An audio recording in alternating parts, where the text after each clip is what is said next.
The United Nations troops push on in the cautious advance against the communists. An advance whose purpose, General Ridgway states, is not to seize ground, but to wipe out the enemy. The Chinese Red Army, fighting desperately in small isolated stands, prefers to give ground on wider fronts rather than join battle. And it's up to the infantry to clear out the pockets of die-hard communists. With the enemy falling back to the Han River, United Nations commanders had expected that the Reds would make their stand there. But under a steady, withering barrage, GIs are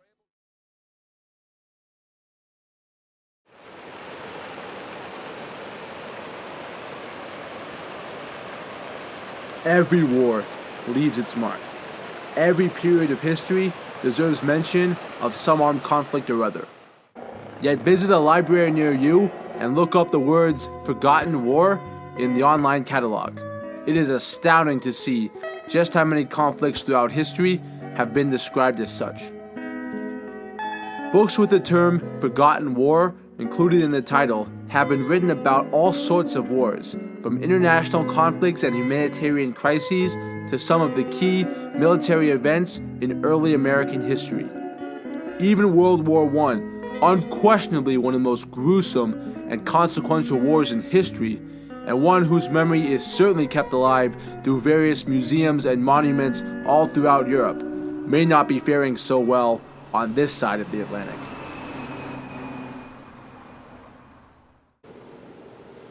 The Americans have not remembered World War I. I wish they did. I talk about it a lot with my students because I think there are very, very important lessons to be drawn. Had World War I been the end, had it been the war to end all wars, as it was called at the time, maybe we'd reflect differently now, but in a sense, World War I just became the prelude to World War II. And in that sense, World War II swallowed World War I, maybe in the collective memory, in part because some of the same soldiers and some of the same nations fought on some of the same battlefields. And so I think that goes away toward explaining maybe the less attention that World War I gets nowadays. Sadly, what would have been the war to end all wars in a more just world has largely failed to capture the American imagination. Take a look at the way in which the First World War is memorialized on the National Mall compared to its sequel. It should be perfectly obvious which of the two wars Americans are more interested in remembering. There are many valid reasons why the Second World War continues to absorb so much of our attention, even when at the expense of other important conflicts. No other war in history was so widespread and destructive, nor did any manage to produce such a universally recognized dramatis persona. The controversies surrounding other wars in the 20th century are largely absent from World War II. It had a clear, iconic hero and a clear, iconic villain. The United States only entered it after having been attacked by the enemy, not the other way around. And it had a happy ending, defined by a series of victory parades following a total Allied victory in 1945. Hence, its status as the good fight has endured. World War II enforces the idea of America as a global savior, coming in to fight the bad guys and save the day while bringing peace and stability to less prosperous nations. That makes it a war which the United States remains eager to celebrate and promote. World War II we call the Good War, and the people who fought it we refer to as the greatest generation. And that's a war that actually fits our narrative about American exceptionalism. But after that, we're in trouble.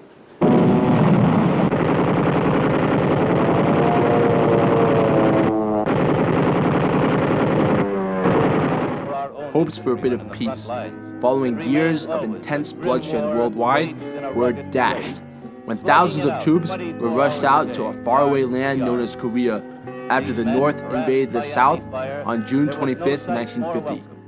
The map of Korea at the time made it clear that the region had become a microcosm of the Cold War landscape. America had to prove it had the upper hand in this emerging conflict, while the United Nations, largely an American-backed initiative, had to demonstrate its value as a peacekeeping force, which its predecessor, the League of Nations, had failed to do. Hence, a great number of United Nations forces, about 90% of which were American, became engaged in what became a 3-year operation. Fierce combat ensued as the two sides pummeled each other back and forth across the peninsula. All those who survived the fighting would forever be shaken by what they had seen and experienced there. And giving close and welcome support to the surface forces in the attack are the ever-present air. During the time that I was in Korea, I experienced a number of difficult circumstances, including engaging in the Battle of Pork Chop Hill, where we lost a lot of people, as we did on Jane Russell Hill. I think a lot about the people that we lost during the war, and probably not a day that goes by that I don't think about some of my buddies that I left there. The nightmare would endure for the American troops, particularly once the Chinese Red Army made an unexpected entrance into North Korea and joined the fight. While the bombing campaign against Japan in World War II had been hellish, in this war, the United States bombed Korea 4 times as badly, flattening most major cities in both the North and the South. To no avail, however. After realizing that the fight was going nowhere, both sides agreed to a ceasefire on July 27, 1953. Only a ceasefire, though, not a full-out peace treaty, meaning that the two countries technically remained at war and that the U.S. would not dictate terms of surrender as it had grown accustomed to doing. The nature of this denouement, as well as how the conflict had played out for the Americans, made the kissing and euphoria of VE Day seem a million miles away. The Korean War is an ugly, drawn-out affair, fought in a place where American policymakers said we didn't have any interest, where the American military thought we didn't have any real interest, and it was a bloodbath. For the United States to actually have a stalemate with a peasant army, despite our atomic bombs and our overwhelming power, that was a real setback for the United States and its pretensions about being the most powerful force on the earth. And so the Korean War we forget because it's not a war that we're proud of. It always takes time to properly evaluate the impact and legacy of wars. Yet after a generation had passed, the scholarship was in, and the verdict was unkind. The Korean War had become America's forgotten war. In sharp contrast to World War II, this was a war without any iconic hero or villain, in which the United States had not been attacked first, and which had ended with a tense and messy armistice in lieu of any victory parade. The enduring images this war produced were not of American soldiers rushing onto the Normandy beaches and wiping out the Nazis, but rushing away from scattered, ill-equipped Chinese troops and perishing in the cold of Korea. For these reasons, America seemed as keen to forget the Korean War as it was to remember and celebrate the Second World War. Granted, many of those unfavorable qualities also applied to the Vietnam War, a conflict which bears many alarming parallels to the Korean War. In fact, Vietnam was in many ways a more devastating and total loss than Korea had been. Yet because Vietnam dwarfed Korea in scale, duration, and media coverage, and also produced far greater nationwide backlash and domestic repercussions, Vietnam became a generation-defining conflict for the United States in a way that Korea never did. A primary reason why the latter is considered forgotten in America is because it was sandwiched between two other wars that developed into all-conquering cultural obsessions. At first glance, this 3-year conflict may appear to be of secondary importance in the grand scheme of the Cold War and the 20th century's military timeline. Vietnam had this impact that was beyond foreign policy, that was beyond geopolitics. It seemed to redefine American society, U.S. society. Korea was just something that had happened beforehand, seemed to, at least in my imagination growing up, have a localized impact. It left a divide in Korea, and that was really about it. It is easy to think of the many ways in which the Korean War's cultural impact is limited. Wars are often best remembered for the influential and recognizable images which they produce.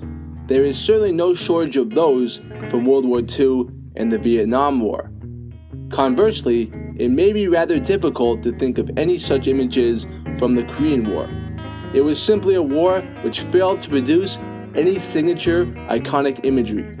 Even this Pulitzer Prize-winning photograph from 1951 by Max Desfer is far from world famous. As for movies about the conflict, well, at least they'll always be MASH. But compared to the unbelievable wealth of films, not to mention novels and plays that have come from its 20th century counterparts, it is easy to recognize the extent to which the Korean War lags in terms of cultural focus. However, we are doing our obsession with World War II and Vietnam a disservice by failing to remember the Korean War, given its status as a key product of one of these wars and a key catalyst of the other. To do justice to our undying fascination with World War II, we must fully appreciate its global impact. Humankind's fiercest ever combat left 70 million dead and 2 superpowers standing, both of whom came to first mistrust and then despise one another. The Korean War is among the first and one of the most devastating consequences of this ideological rivalry forged by the Second World War. After having drastically cut its defense budget after 1945, the United States multiplied it nearly 4 times over to close to $50 billion by 1953. While war-weary America had been on the path of disarmament and demobilization after the Second World War, the Korean War played a significant role in setting the country in a different direction. Heightened military strength, wariness of global communism, and commitment to defending faraway regions, particularly in East Asia, from neighboring attacks. When we allow the memory of the Korean War to slip away through our fingers, we allow all these important clues about the origins of the Vietnam War to slip away as well. Korea it's directly relevant to understanding the Vietnam War. Wholly apart from the idea of fighting communism and the domino theory, etc. How we fought the Vietnam War was guided in large measure by what we thought we did right and wrong in Korea. We went in Korea from a defense of the South to an invasion of the North. And in Vietnam, no one seriously considered taking the United States military troops across the dividing line into North Vietnam because of the lessons of Korea. When that happened, the Chinese intervened. We're not going to make that same mistake again. There was talk in the Korean War possibly using our nuclear arsenal against the Chinese. By the time we get to Vietnam, there's no serious talk of using our nuclear arsenal. There's no serious talk of bombing some Chinese and Soviet cities for their support of the North Vietnamese. So we have learned, in a way, from Korea, in very important ways that affects our overall strategy in Vietnam. The impact of the Korean War extends well beyond the Vietnam era. South Korea remains a drastic contrast to the North in such significant ways: human rights, democracy, interaction with the outside world, friendship with the United States, and so on, for reasons which stem directly from the outcome of that war.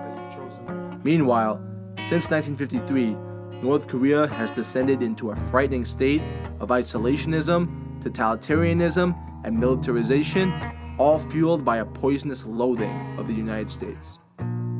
North Koreans speak of the victorious Fatherland Liberation War, a patriotic war fought against American invaders and their allies. America's relentless bombing, 635,000 tons of it in all, and repeated threats to use atomic weapons against Korea in the early 1950s are kept fresh in the minds of today's citizens. Seen from a different angle, its death-dealing radioactive cloud spreads for miles above the Pacific. North Korean government and propagandists have created an enduring message that the United States should be seen as a ruthless, hated enemy, and that the country must defend itself against such an overwhelming foe by developing a nuclear stockpile of its own. North Korea's actions endanger the people of Northeast Asia. They are a blatant violation of international law, and they contradict North Korea's own prior commitments. As has been demonstrated repeatedly this past year, the threat of a nuclear North Korea is still very serious. The story of how that threat grew to become so severe, is badly incomplete without mention of the Korean War. The reviving of the historical memory, moving Korea from the forgotten war to one that seems pertinent, is contemporary issues demand that we look at it more seriously. Simply put, we owe it to ourselves to remember the Korean War, so as to better understand the many ways it has and continues to influence the course of modern history. The millions of soldiers who served in that war, including over 2 million living American veterans, are certainly worthy of remembrance, as are the American statesmen who, as Henry Kissinger wisely described, took a historic gamble by committing troops to a faraway land which only a few months before they had declared to be irrelevant to American security. Moreover, forgetting the Korean War sets a dangerous precedent. If we rush to forget wars because we are not proud of them, we did not clearly win them, and because they dragged on for far too long at the needless cost of many American lives, what will our attitudes eventually be towards more recent conflicts like Iraq and Afghanistan? Iraq, we're not going to want to remember. Afghanistan, we're not going to want to remember. These are wars that have gone on for 16 years and 14 years, and we still haven't ended them, and we still are losing territory. So these are not wars. We haven't fought wars that we're proud of. Here in Washington, D.C., the most symbolic gesture to preserve the nation's military past comes in the form of the numerous memorials dotted along the National Mall. Among the most moving of these is the Vietnam Veterans Memorial in the Constitution Gardens. This memorial consists of 2 enormous walls, as well as 2 statues added in later years, which make the connection to the Vietnam era more visually explicit. It is a project that has been well received, judging by the millions of visitors it attracts each year and the great crowds of veterans that attended its 35th anniversary in 2017. Although critics have recognized the limitations of honoring solely the American losses in Vietnam. So the Vietnam Memorial Monument, the 2 walls now, with 58,000 plus names, are 492 feet long. If you included the names of the 3.8 million Vietnamese, over 1 million Cambodians and Laotians, the Brits, the Aussies, the Thais, everybody else who died in that war, it would actually be more than 8 miles long. And that would be a fitting monument to the Vietnam War. But it's not a fitting monument, and Americans have forgotten it, especially the younger generation. Across the reflecting pool lies Vietnam's counterpart, the Korean War Veterans Memorial. Here stand 19 statues of American soldiers, 38 if you count their reflections in the nearby mural wall, a reference to the 38th parallel that divided North and South Korea at the outbreak of the war. Constructed in 1995, the memorial was designed to underscore the heavy tolls the war had taken, as well as to bring to life the horrific conditions soldiers had endured, especially during the cruel Korean winters when temperatures often dropped to negative 30 degrees. Many veterans, as well as their descendants, view these efforts as a success. Well, it's great. As you can see, people come back and put wreaths and flowers and flags, so they're remembering their forgotten warriors, whether or not they've died in the conflict or have died since. It's great that it's located, I think, near the Lincoln Memorial, so it brings more people to it, so it brings more attention to the Korean War, I think. Hopefully more people will remember it in their history, remember those who have fought and died, as it says, freedom's not free, which it's not, which we can see all the time around the world. Every time I go to the monument for some of the services that we conduct there, I always have the feeling that this is the way we looked, this is the way we behaved during those times. So it's a very fitting monument. Memorials cannot do the whole job by themselves, though. It largely comes down to the way history is taught in schools and which conflicts are granted enough attention in the classroom. In these regards, as others, the Korean War appears to be lacking. In the case of students taking world history as part of the International Baccalaureate program, their history teacher had devoted a greater than traditional focus to the Korean War. This approach had apparently succeeded in revealing the historical and contemporary significance of that conflict. I would often think that it's more important than the Vietnam War in the sense that it marks the beginning of an era of U.S. foreign policy and sort of a shift in how Western Europe and the United States sort of combats extremist ideals. People are asking why, like, we're having this tension with North Korea and the nuclear weapons, and why the U.S. should be scared, and that goes directly back to the Korean War.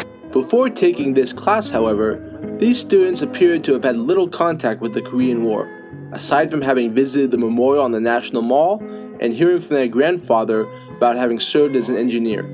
They agreed that its status of the Forgotten War was accurate.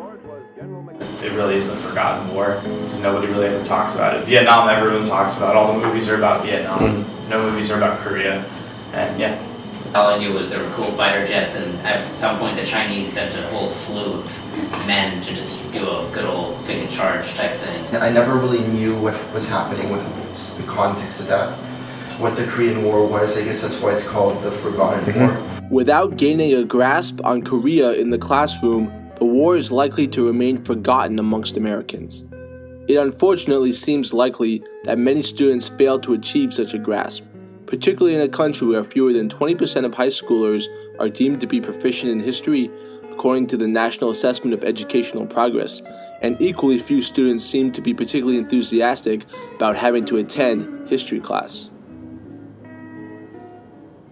Whether we do not have the strength to confront uglier periods of our past, whether we get distracted by more prominent and triumphant conflicts, or whether we simply do not put enough effort into teaching and studying history at all, there are many factors which allow us to continue regarding countless wars as forgotten.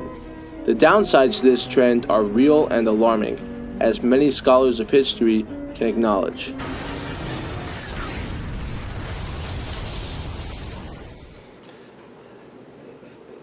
Forgetting history is dangerous. It's got palpable consequences. If the Americans had learned the lesson of Korea, we had learned the lessons of Vietnam, and remembered those lessons, perhaps we would not have gotten involved as we did in Afghanistan. Perhaps we would not have gotten involved in Iraq. Perhaps we would not have gotten involved in Libya. So Americans forget that history. They forget the history of the wars. They forget the history of our military involvement. Every time we don't dig back into the history to understand some of the origins of these issues, we lose something, and we lose the ability to really understand it critically. What can be done about it? I think that begins in schools, but it also is part of our civic dialogue, and it takes Americans to be concerned about their country, and not just daily political battles, but to learn about the past as a way of sort of bringing more depth and breadth to ongoing current political disputes. So, what can be done to reverse this discouraging trend? Should history teachers make a collective effort to focus on all wars, not just the most obvious ones, in their classrooms? As North Korea continues to test its nuclear weapons, should the media more explicitly highlight the historical origins of such a dangerous regime to the general public? Can the present be used to illuminate the past and validate the study of it? What solutions might work remains to be seen. But from honoring those who risked their lives half a world away, to limiting the gaps in our modern historical timeline, there are so many reasons why the effort to keep military history from fading in our cultural and academic memory is worthwhile. The Korean War must not remain the forgotten war, nor should any conflict be put in its place. Every war, every piece of the great puzzle that is history, deserves to be remembered and understood to the best of our ability.